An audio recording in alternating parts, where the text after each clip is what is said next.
Armed Forces of the Philippines, ahensyang tagapagpanatili ng kaayusan at tagapagtanggol ng mamamayan. Pero paano nito gagampanan ng katungkulan kung salat sa kagamitan at inaakusahan ng katiwalian? Sa isang natatanging pagtatanghal, kamustahin ang kalagayan ng tatlong sangay ng sandatahang lakas. At busisiin kung saan napunta ang pondong inilaang magpapabago at magpapaangat sana sa sandatahang lakas ng Pilipinas. Mula sa lupa, karagatan hanggang sa himpapawid. Ito ang Reporter's Notebook, Ahensya SAT, Armed Forces of the Philippines.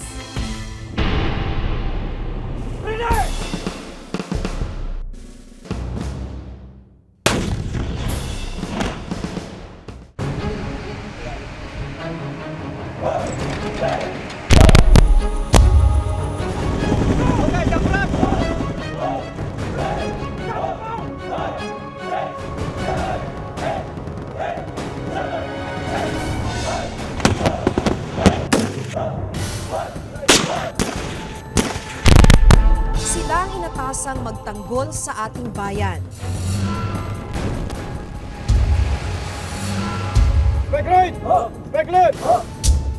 Pero paano nila magagampanan ang kanilang katungkulan kung luma at depektibo ang kanilang kagamitan?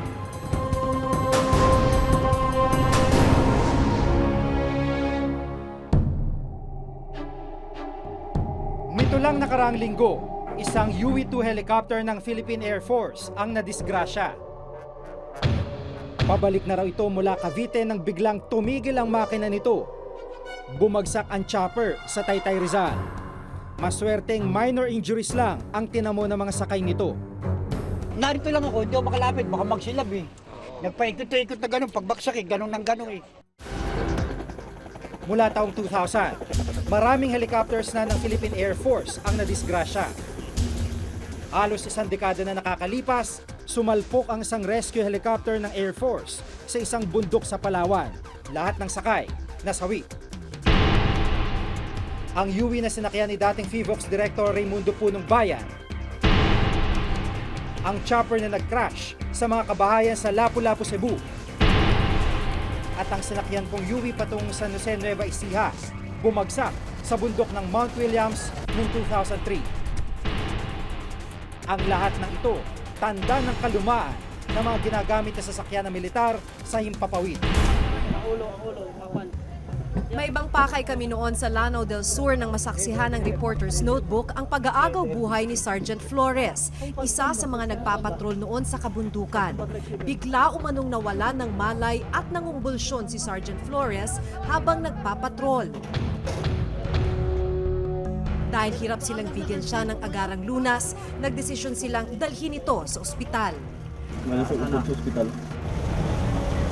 Ang problema, sira ang rescue chopper na dapat re-responde sa kanila.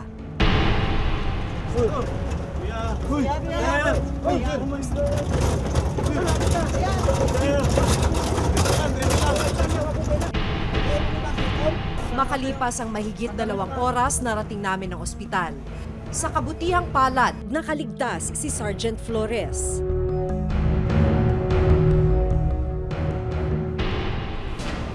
Saksi ako sa pag-aagaw buhay ni Marine Corporal Angelo Abeto, 2 taon na nakakaraan. Malubha mga sugat sa engkwentro at kailangan siyang mailikas kagad mula Basilan papuntang Zamboanga. Pero 4 na oras nang lumipas, walang chopper na rumisponde kay Abeto. Para ibailan, yun ang isang option natin sa ngayon na negative talaga yung chopper. Kaya kailangan natin yung sa tangko-tangko. Isang helicopter ng mga Amerikanong nasa Zamboanga noon ang tumulong. Pero hindi na siya umabot pa ng buhay sa ospital. Isinisigaw lamang ng mga insidenteng ito ang matagal na at nananatiling limitasyon ng sandatahang lakas, lalo na sa mga sasakyan at kagamitan. At kung paano nito naapektuhan ang operasyon ng ating mga kawal.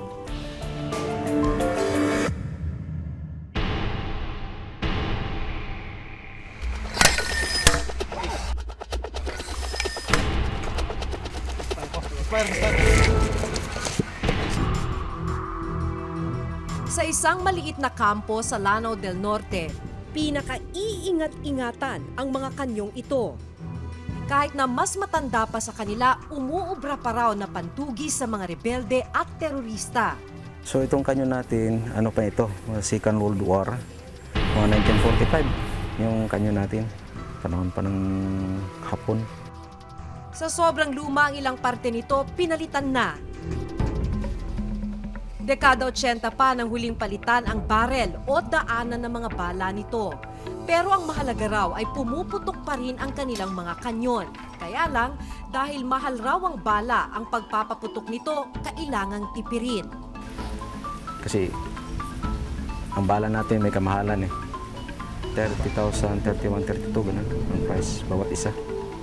So kung makaputok tayo ng mga 5, imagine, kaya na yan. Kaya minimize ang kuha natin kung walang normal mo lang yung ma-encounter natin. Napansin din namin ang sisidlan ng mga sundalong ito. Pero nang aming tanungin kung saan ito nanggaling, Binili namin to sa unit namin. Army company na nag-produce nito. Bali, individual namin to ang ginagawa sa unit namin Galing sa bulsa namin to.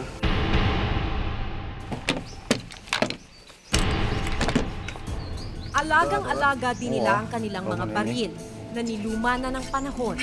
Bali panahon pa ito ng Vietnam War. Hanggang ngayon, ito pa rin ang ginagamit namin. Nung pumasok ako sir 1983 ng sundalo, hanggang ngayon, M16 pa rin. Ilang beses na rin napalitan ang baril ng mga baril, pero di tulad ng kanyon na kahit papano'y maaasahan pa, hirap na itong makatarget. Kaputok sir, pero hindi ka makatama kasi yung bala sir, pag ganyan-ganyan naman sir, lumuwang na yung butas sa baril niya sir. Tiyagaan natin kung anong binibigay. Basta die hard lang tayo sa armed forces. Ganyan lang. Unity lang. Kahit luma yung baril, basta lumalaban ng sabayan. Nabigyang kasagutan na sana ang mga problemang ito ng maisabatas ang Republic Act 7898 o ang AFP Modernization Act noong 1995. Layunin nito ang pagbabagong hulma ng AFP pagsapit ng 2010. Ito pong nakalipas na 15 years, paano niyo po siya i-assess? Kontento ho ba kayo? It was a dismal failure. Of course, the failure is accepted sapagkat kulang ang pera, pondo talaga ng gobyerno dahil marami rin ibang pangangailangan ng ating mga mamamayan Pagkakataon ng araw sana ang AFP Modernization Program upang mapaunlad ang ating hukbong sandatahan. Minsan na rin binansagang pinakamatipid sa buong Southeast Asia ang ating armed forces. Kaya nga mga second-hand equipment lang nabibili natin, then yun lang ang kaya nating ibili. Yun lang ang purchasing power natin. Kaya bumibili tayo ng mga pinaglumaan ng South Korea, pinaglumaan ng Thailand, pinaglumaan ng Vietnam. Kung nga, nalulungkot nga ako, pati Vietnam, bumibili na rin tayo sa Vietnam samantalang we're far ahead of Vietnam 40 years ago. Dahil raw kasi sa kagipitan, sapat na ang may mapagtiyagaan kaysa walang magamit sa kanilang operasyon. Sa kabila ng peligrong araw-araw nilang sinusuong, ang hiling ng mga dekalibre at makabagong kagamitan para matugunan ang kanilang misyon, pangarap pa rin.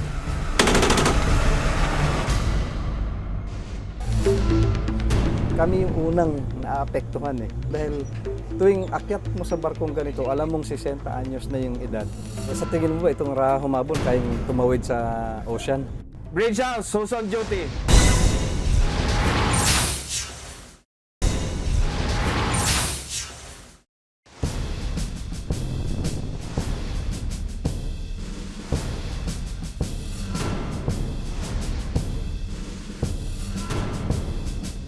Parang emergency room ng mga sasakyan ng Army ang sulok na ito. Pilit binubuhay ang mga tangkeng matagal na dapat nakahimlay. Kasi year 1974, 75, dumating itong mga B-150 nito. Ngayon wala naman dumarating ng mga brand new makina. Di lang bugbog sa gera ang mga tangkeng ito bago napunta sa atin na paglumaan pa ng ibang bansa. Kung i-compare pa rin natin yung mga equipment natin sa ating ibang bansa, ay medyo naglalagpa tayo. So ina-address muna natin sa mga basic. Like yung ina-address natin yung mga mob shoot at saka communicate capability. At saka yung mga individual gamit ng ating mga sundalo. Maging sa hukbong pandagat, ganito rin ang problema.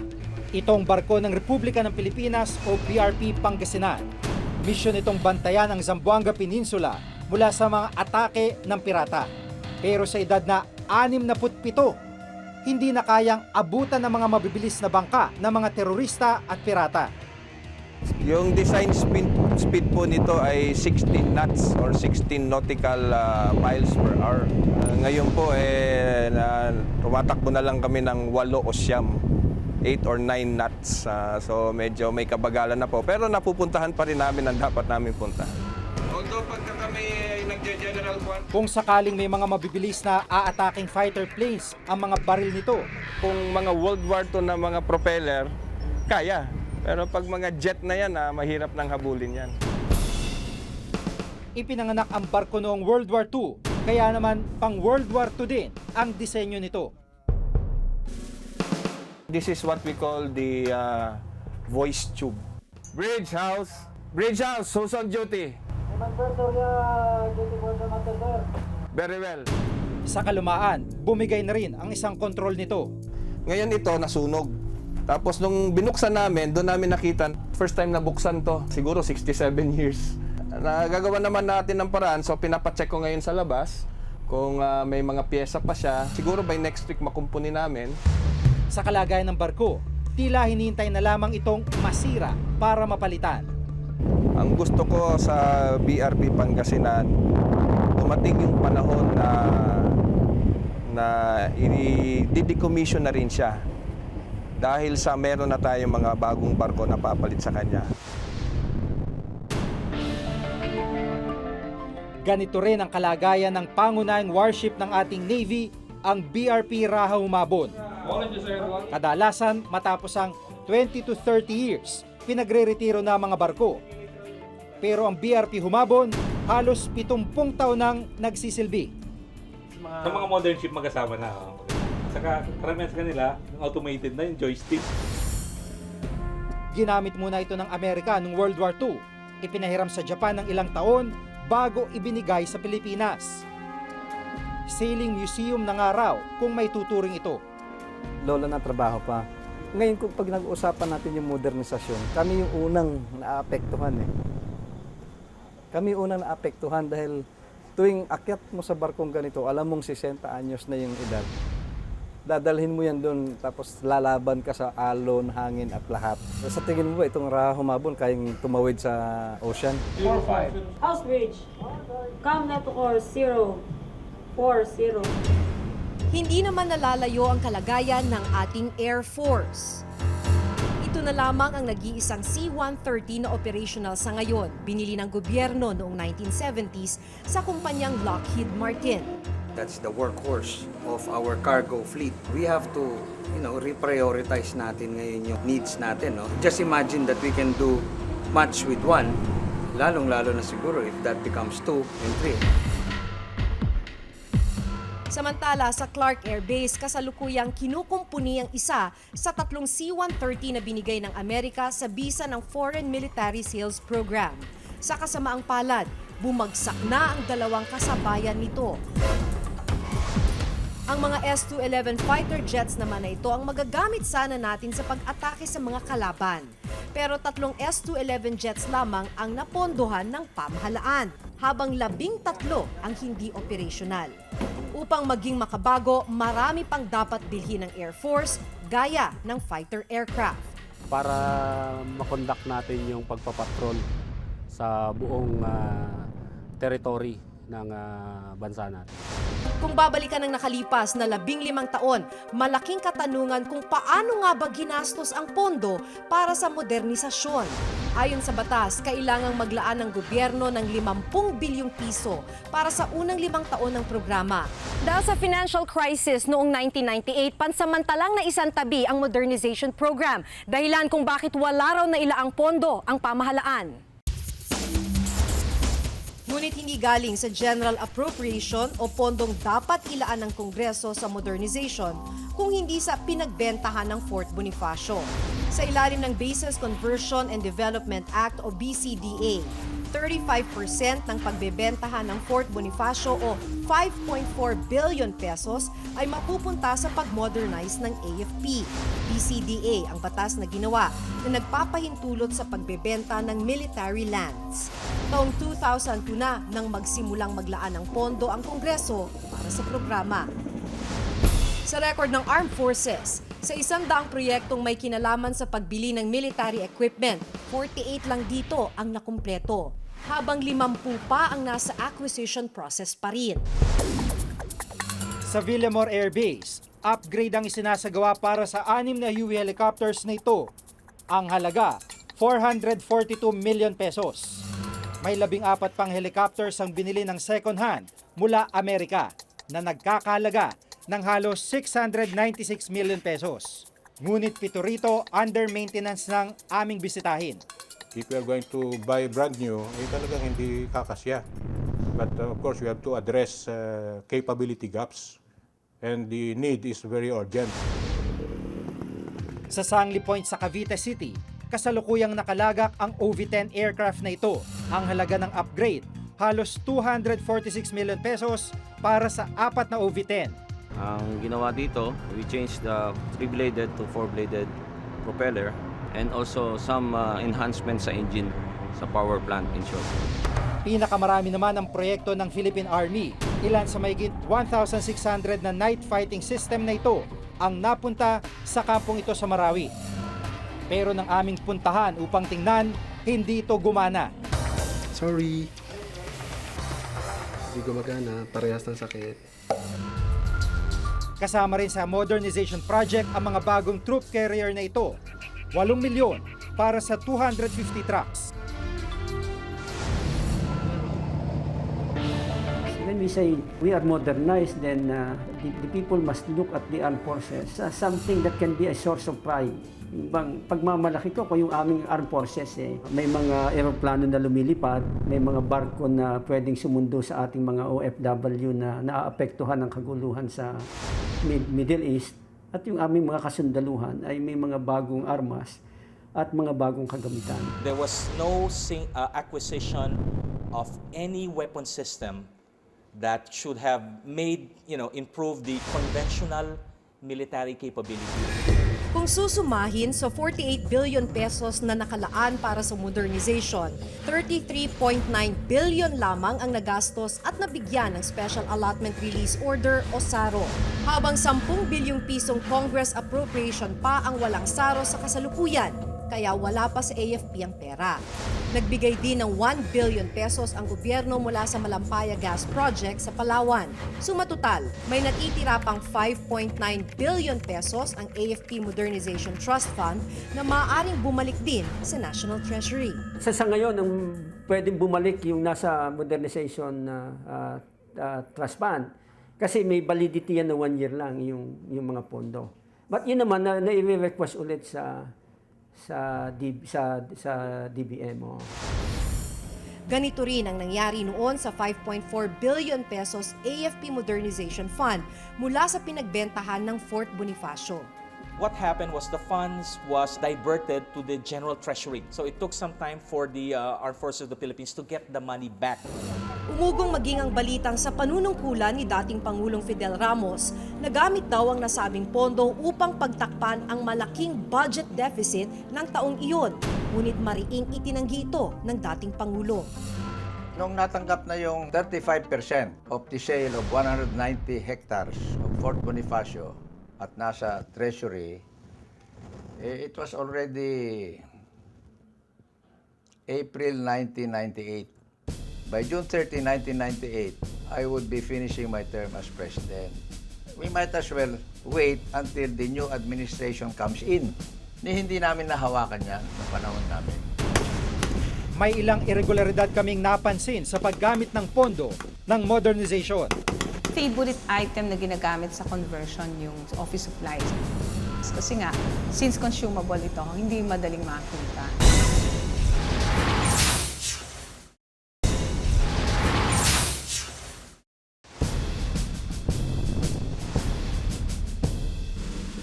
Nang busisiin ng Reporter's Notebook ang Commission on Audit Report para sa taong 2001 hanggang 2003, may ilang irregularidad kaming napansin sa paggamit ng pondo ng modernization.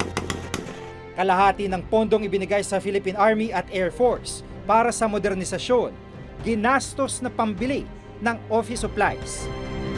Bakit po office supplies, hindi bala, hindi ibang items? If you remember, during the hearing sa Congress, meron tinatawag na conversion, di ba? Favorite item na ginagamit sa conversion yung office supplies. Kasi nga, since consumable ito, hindi madaling makita. Apat rin sa mga suppliers ng AFP, nasa iisang village lamang. Ang CURM at PHU Enterprises na office suppliers, pareho ng numero at address ng opisina. Dalawa pang supplier ang sinubukan naming puntahan, ang Alvenru Enterprises at ETH Builders. Nasa listahan ng favored suppliers ng COA ang apat na kumpanyang binisita namin. Pinakamalaki ang Alvenru Enterprises na nakasungkit ng mahigit 27 million pesos na kontra, halos 14 million pesos dito, modernization project. Ang nakapagtataka, ang idineklara nitong kapital, 1 milyong piso lang. Sa aming pagsisiyasat, 2 kumpanyang walang rehistro sa Department of Trade and Industry. When we say favored suppliers, kasi kahit anong funds ang ginamit, sila yung bida. Kumbaga, whether United Nations, whether Balikatan, whether modernization funds. Kasi pag ni-review mo yung report of checks issued nila, makikita mo yung mga checks and then how open na i-issue yung check in favor of certain suppliers. Sa pinakahuling report naman ng COA para sa taong 2007 hanggang 2009, napansin din ng ilan pang irregularidad. Isa pa sa napansin ng COA, ang Jacinto-class patrol boat ng Philippine Navy. Aabot kasi sa 1.8 billion pesos ang ginastos ng AFP para sa repair ng 3 patrol boats. Isa sa Jacinto-class patrol boat na aming inabutan, nanatiling under maintenance. Yung Jacinto class, isa to sa mga medyo mas bagong mga ano natin. And nagawa yung mga repairs doon. Kasi kung hindi natin ginastusan ng ganun yun, baka ngayon nakagarahe na lang yung mga barko na yun. Taong 2008 naman, gamit din ang emergency purchase, 1 bilyong piso din ang ginastos para sa howitzer at mortar rounds ng Army. Pero sa report ng COA, hindi pa rin ito umano na de-deliver. Members of the armed forces, and I was told that this is one of the pabaon to the general who retired on such period. Kung tutusin, bugbog ng armed forces sa sunod-sunod na batikos, sa Senado naging mainit ang diskusyon sa mga tagong yaman ng mga opisyal ng AFP. Yes, I don't believe you. As I stated earlier, I still have ongoing cases at the different courts. My goodness, this will not affect your case, General Garcia. Samantala, 9 na buwan na lang uupo ang bagong AFP Chief of Staff na si Lieutenant General Eduardo Oban Jr. Maaring kapos para tuluyang mabagong AFP. And in our primary role as of ensuring the defense of our country, we shall sustain all efforts to modernize our armed forces. Importanteng pagtuunan daw ng pansin ang papel ng AFP sa pagprotekta ng seguridad ng Pilipinas sa panlabas na banta. Masyado tayong nakafocus palagi sa loob. Ang kalaban natin palaging kapwa natin Pilipino. Hindi na natin nakikita na madaming nangyayari sa ibayo, sa labas ng ating bansa, na magkakaroon ng apekto sa ating bansa. Isa na rito, of course, ang paglakas ng China. At of course, paglakas ng China, gusto ng China i-assert ang kanyang sovereign claim sa buong South China Sea. Maapektuhan tayo niyan. Baka paglabas lang natin ng Manila Bay, Chinese territory na yan. Ang tanong, paano susuportahan ang modernization ng AFP kung defense budget lamang ang pagkukunan? Almost 85% ng annual defense budget natin napupunta lang sa sweldo. Tapos 15% sa operational costs, may wala kang budget para sa any major arms acquisition. Sa mga priority bills ng Malacanang, kabilang ang isang batas na mag-aamyenda at mag-extend sa Modernization Act. We are hoping na maging batas na yan within this year. Pero kailangan hindi tayo paura-urada. Baka mali na naman yung batas. Of course, it is not really mali yung mga nagawa ng araw. Ang naging problema na andun ay yung kakayahan ng gobyerno na magbigay ng pondo. Ngunit bukod sa pondo, malaki rin daw ang implikasyon ng kasalukuyang procurement law kung bakit delayed pa rin ang pagbili ng mga military equipment. Ang batas natin ay iisa ang treatment pagbibili ka ng ordinary coupon bond at saka pagbibili ka ng eroplano. You will go to the usual process. Medyo hirap tayong gawin yon kung gagamitin mo yung public bidding. Kasi you will end up evaluating an equipment based on the price. In other words, yung mababa lang ang mabibili mo. Nagbabago raw ang pandaigdigang politika at kasabay nito, mahalagang maisulong din ng ating pamahalaan ang pagpapaunlad ng hukbong sandatahan. Bagay na tila hindi naging matagumpay sa kabila ng batas na nagtatakda nito. Sa huli, ang modernisasyon ng sandatahang lakas ay hindi lamang pagtugon sa seryosong usapin ng panloob at panlabas na seguridad, kung hindi maging pagpapakilala ng isang matatag na republika.